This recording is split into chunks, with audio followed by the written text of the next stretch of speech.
안녕하세요. 아이러브 캐릭터 TV 구독자 여러분, 성우 김한나입니다.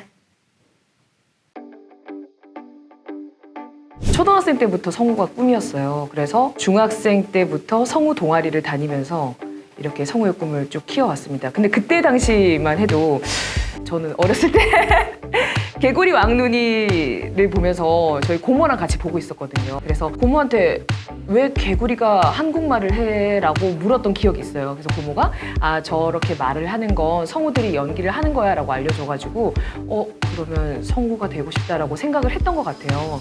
그래서 이제 그때 당시에 이제 중학생이 돼가지고 좀 찾아보니까 웬만한 성우분들이 다 연극을 전공을 하시고 연극을 좀 하시다가 이렇게 성우가 되신 분들이 많으시더라고요. 그래서 저는 당연히 성우가 되려면 연극을 전공을 하고 연기를 배워야 되는구나 라고 생각을 해서 그래서 이제 고등학생 때부터 연기 입시 준비를 하고 대학생 때 연극을 전공을 해서 졸업하자마자 바로 그냥 24인치 캐리어 하나 딱 들고 바로 이제 서울에 상경해가지고 그래서 공부를 시작했죠.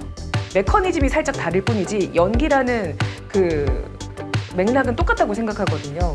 연기를 뭐 준비하고 이제 성우를 준비했던 기간은 따지고 보면 오래됐다고 볼 수 있죠. 저는 사실 성우가 돼서 이제 라디오 드라마를 처음으로 제작하는 걸 들어갔었는데 처음으로 그때 부스에 들어갔을 때 뒤에서 막 울었어요. 소리 안 나게. 제가 꿈을 꾸게 해준 분들과 같이 그 장소에 있는 것만으로도 이게 정말 비현실적인 거예요. 그래서 그런지 저는 라디오 드라마에 정말 큰 애착이 있어요. 너무나 감사하게도 저는 대표작이라고 하면 제일 먼저 말하는 게 사실 텔레토비입니다. 텔레토비에서 뚜비를 맡았는데 2대 텔레토비를 맡았는데 그래서 2018년도에 리부트가 돼서 새로 만들어졌고 그리고 오디션을 보고 해외 제작사에서 초이스를 했다고 이제 KBS PD님께서 말씀을 하시더라고요. 정말 감사한 캐릭터인 것 같아요. 어머니가 제발 남자애처럼 그렇게 씩씩하게 다니지 말고 좀 여성스럽게 조용히 좀 이렇게 차분하게 하라고 했지만 되게 재밌는 게 께서는 씩씩해서 저를 좋아하시더라고요. 그래서 이게 내 매력이구나를 어느 순간 받아들이게 됐어요. 그래서 저는 좀 적극적으로 활용을 하는 게 그래서 내레이션을 하는 녹음을 갈 때는 안녕하세요 성우 김한나입니다 이렇게 좀 차분하게 이렇게 좀 살짝 연기를 하죠. 지적인 느낌으로 조용하고 차분하게 이렇게 하고 애니메이션 녹음을 하러 갈 때는 감독님 안녕하세요 이렇게 제 성향으로 이렇게 좀 더 보여주는 그래서 장르에 따라서 조금 이렇게 저를 표현하는 방식이 좀 달라지는 것 같습니다.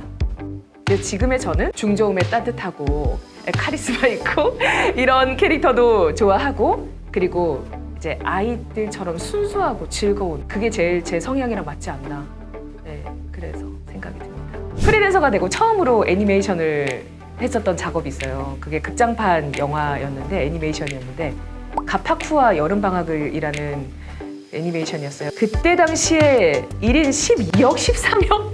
정말 많이 맡았어요. 그냥 지나가던 아주머니, 지나가던 소년 다 맡은 거예요, 정말로.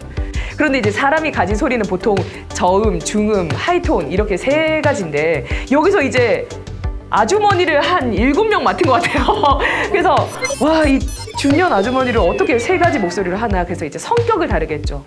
낮은 톤으로 하더라도 성격이 예를 들어서 좀 시크한 사람이면 한나 엄마 오랜만이야 뭐 이렇게 할 수도 있는 거고 한나 엄마 오랜만이야 만나서 반가워 이렇게 성격을 다르게 하면은 또 세분화가 되더라고요. 그래서 그때 조금 공부가 많이 됐던 것 같아요. 제 스스로에 대한 그 한계도 좀 깨면서 좀 기억에 남는 작업이긴 합니다. 뚜비두뚜비두뚜비두비 아이러브 캐릭터 TV 친구들 안녕. 아이 좋아. 우리 친구들이 위험에 빠졌어. 이럴 땐 바로 경찰차. 경찰관 고든 출동. 나와라 만능 그물. 1990년대 이후로 세상의 많은 정부들이 이 잠재적 위험에 맞설 방법을 찾고 있습니다. 하지만 1년의 기후 정상회담에서 배기가스 감량 문제에 진전을 이루지 못했죠. 사실 어쨌든 어떤 직업이든 기술적으로 필요한 부분들이 있거든요. 요소들이. 배우, 성우라고 했을 때는 대본을 분석하고 해석할 수 있는 능력이 필요하고요. 그리고 어쨌든 그 캐릭터를 가지고 자기가 이제 연기를 하는 그런 연기력이 필요하겠죠. 그리고 뭐 이건 정말 이제 인간적인 부분이지만 뭐 인성까지도 갈 수도 있는 거고, 필수 조건은 자기 자신에 대한 믿음인 것 같아요. 이게 제일 중요한 게 뭐냐면 각자만의 개성이 너무 달라요. 목소리가 좋다라는 게 사람마다 다 다르잖아요. 이게 너무 취향적인 문제라 어떤 사람은 중저음을 좋아할 것이고 어떤 사람은 하이톤을 좋아할 것인데 100이면 100 모든 사람이 입맛을 다 맞출 순 없다.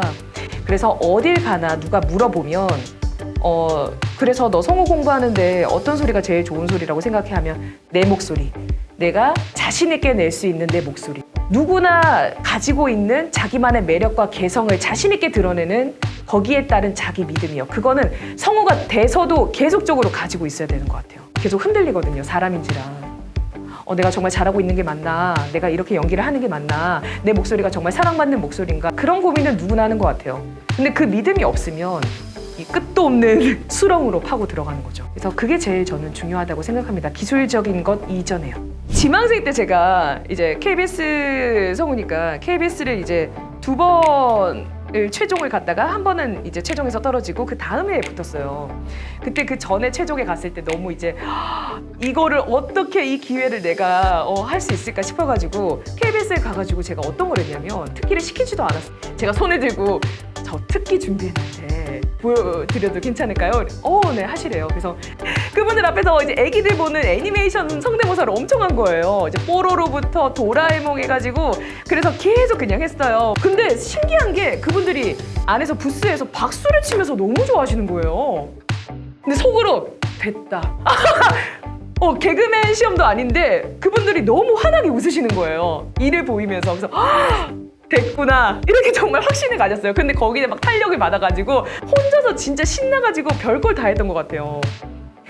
그래서 떨어졌어요. 그렇게 저에 대한 그 기대를 엄청 이렇게 보여주어 놓고는 떨어뜨리셨어요. 그 다음에 붙었다고 했잖아요. 또 특기를 준비했어요. 그러니까 이게 어쩔 수가 없나 봐요. 그러니까 뭐라도 하고 싶은 그 마음이, 그때 질문을 안 하셨어요. 고생하셨다고. 죄송한데 제가 특기를 준비했습니다 이랬어요. 그래서 해보시래요. 그래서 그때는 좀 전략을 좀 짰어요. 제가 일단 사투리가 가능하고 연기 스펙트럼이 이제 연령대별로 가능하다. 이걸 좀 어필을 해보자 해서 그 전날 대본을 짰어요. 서울에 있는 기상캐스터가 전국 각지에 있는 시민들을 연결해서 그 지역의 날씨를 물어보는 거예요. 보여드렸는데 반응이 없어요. 가만히 계세요. 끝나셨어요? 이러시길래 민망해서 감사합니다 이러고 그냥 나갔거든요. 근데 이제 그때는 합격이 됐었죠. 결국은 꿈이죠. 제가 평생의 꿈이 성우가 되자였어요. 어렸을 때부터 계속적으로 저를 세뇌시키면서 나는 성우가 돼야 돼, 난 성우가 될 수 있어, 계속적으로 그렇게 믿어왔기 때문에 이게 정말 배부르고 건방진 소리일 수 있는데요. 성우가 되자마자 꿈을 이루고 난 다음에 그 다음이 없는 거예요. 그래서 앞으로 어떻게 해야 되지 해서 살짝 우울감이 왔었어요. 그때는 강의를 하게 되고, 그러면서 제가 성우를 보면서 꿈꾸게 했던 그분들처럼 제가 어떤 순간에는 이제 다른 분들의 꿈이 될 수도 있는 거잖아요. 지금 이 강의를 하면서 제가 정말 가르치다 보면 스스로 부족한 게 더 드러나더라고요. 그래서 대학원을 지금 다니면서 좀 더 연기 공부를 하고 있습니다. 그래서 성우라는 꿈에서 끝난 게 아니라 이 성우라는 꿈에서 계속적으로 더 다른 꿈들을 꾸게 해주더라고요. 그래서 꿈을 잃었다가 아니라 꿈은 계속 진행 중이다. 여러분, 아이러브 캐릭터 TV 구독과 좋아요 부탁드립니다.